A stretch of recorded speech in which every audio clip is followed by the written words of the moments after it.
அப்பு தம்பி ஒரு லெட்டர் வந்திருக்கு. சரி.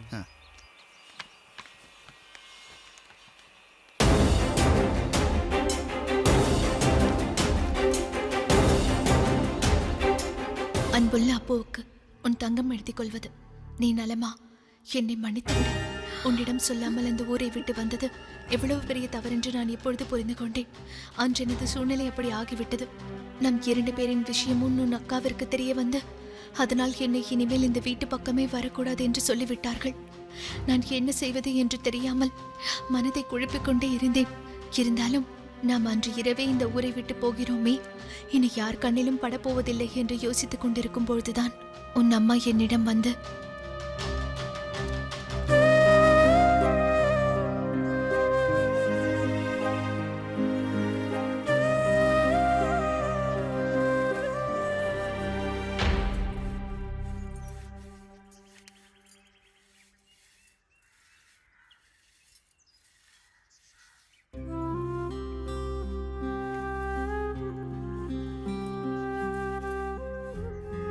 அம்மாடி, அம்மா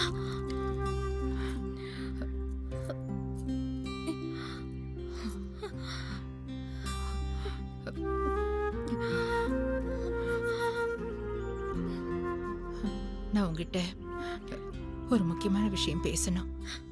என்கிட்டயா? அம்மா என்னம்மா சொல்றீங்க?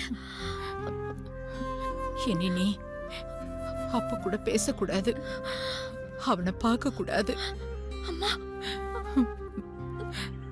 உன்னை என் சொந்த மகளா நினைச்சு சொல்ற. அந்த உரிமையில தான் கேக்குறேன். நீ அவனை விட்டு எங்கேயாவது போயிடு, இல்ல வேற யாரையாவது கல்யாணம் பண்ணிக்கிட்டாலும் சரி. இந்த அம்மா மேல சத்தியம் பண்ணு, அவனை மறந்துடுறேன்னு. அது மட்டும் சொல்லாதீங்கம்மா. வேணும்னா எங்கேயாவது போய் செத்து போயிடுறேன். வேணாம், நீ சாக கூடாது. நீ செத்த அவனு செத்துருவான். அவன் உன் மேல உயிரியே வச்சிருக்கான். உன் மேல பைத்தியமா இருக்காண்டி. வேணாம்.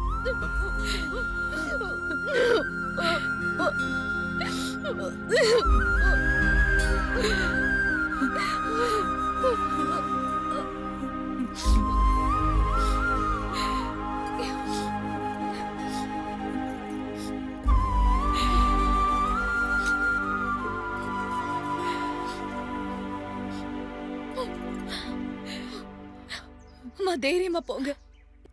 இனிமே எப்பவுமே உங்க மகனை நான் பார்க்கமா. நானும் வீட்டை விட்டு வருவது என்று தீர்மானித்து எனக்கு என்ன செய்வது என்று தெரியாமல் நிற்கும் பொழுதுதான் முருகன் என்னை நம்ப வைத்து ஏமாற்றி கூட்டி வந்து விட்டார். நான் இப்பொழுது ஒரு கயவர்கள் கூட்டத்தில் மாட்டிக்கொண்டிருக்கிறேன். நான் இப்பொழுது தமிழ்நாட்டில் உள்ள கள்ளம்புத்தூர் என்ற மலை அடிவாரத்தில் இக்கட்டான சூழ்நிலையில் இருக்கிறேன். எப்படியாவது வந்து என்னை காப்பாற்றும். இப்படிக்கும் தங்கமணி. முருகா, முருகா, முருகண்ணா, 2 கெட்டு பீடி வாங்கிட்டு வா. இதை இழுக்காம இருந்ததுனால வாயெல்லாம் கசக்குது. புடி. எந்த இடம் இது? நல்லா கொரட்டை விட்டு தூங்கிட்டு இருந்தல, நான் கண் முழிச்சு குளிர்ல அந்த வண்டி விட்டுட்டு இருக்கேன். போ போ.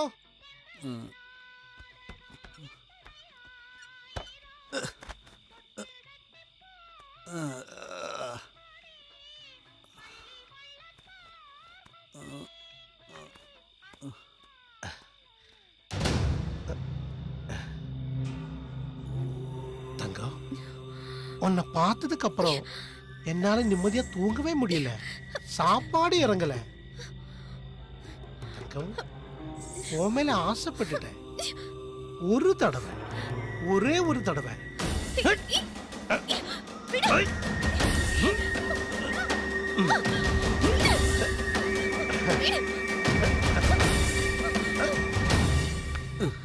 என்ன இது? இந்த பக்கம் உட்காந்துருக்கா? காத்தடிக்கும், உள்ள தள்ளி உட்காரு. வேண்டாம், நான் இங்கே உட்காந்து. நல்லா தள்ளி உட்காரு. வேண்டாம் சொல்றல. இப்ப என்ன ஆச்சு? சும்மா மனுஷனை பைத்தியாக்குறது. தள்ளி உட்காரு. நான் தான் வேண்டாம்னு சொல்றல. கொஞ்சம்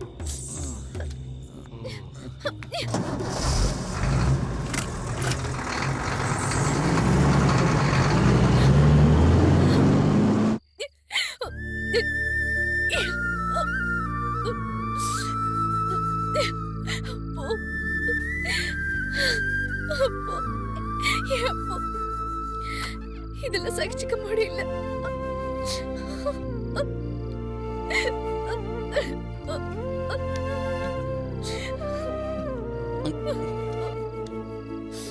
இப்ப மூஞ்சி வீங்கி எழுகிற அளவுக்கு என்னாச்சு? என்ன நடந்ததுன்னு நான் உன்கிட்ட சொன்னல. ஆளு உன்னை சும்மா தொட்டதுக்கே உனக்கு கருப்பு போயிருச்சாடி? வெக்கமா இல்ல உனக்கு இப்படி பேசுறதுக்கு? வெக்கத்தை பத்தி என்கிட்ட பேசாத. அந்த அப்பு பையன் எல்லாத்தையும் உன்கிட்ட. இப்ப இங்க என்ன நடந்துச்சு? அனாவசியமா பேசிட்டு இருக்காத. நீ பெரிய பத்தினி வேஷம்லாம் இங்க போட வேண்டாம். அந்த அப்பு கூட சேர்ந்து ஆடின ஆட்டம்லாம் வெளியில தெரியாது நினைச்சியா? நீ அப்பு பத்தி ஏதாவது பேசினன்னு வெச்சுக்கோ. ஐயோ, அவரை பத்தி சொல்லவும் கோவம் பொங்குதோ? உனக்கு துணி மணி வாங்கி கொடுக்கறவன் நாண்டி. நம்ம வியாபாரத்துக்காக அந்த துணியை அவுக்க வேண்டி வரும். இனிமே உன் கை என் மேல பட்டுச்சுன்னா அந்த கைய ஒடிச்சு அடுப்புல வச்சிருவேன். இந்த முறைய ஒண்ணு நினைச்சா அது நடக்கணும்.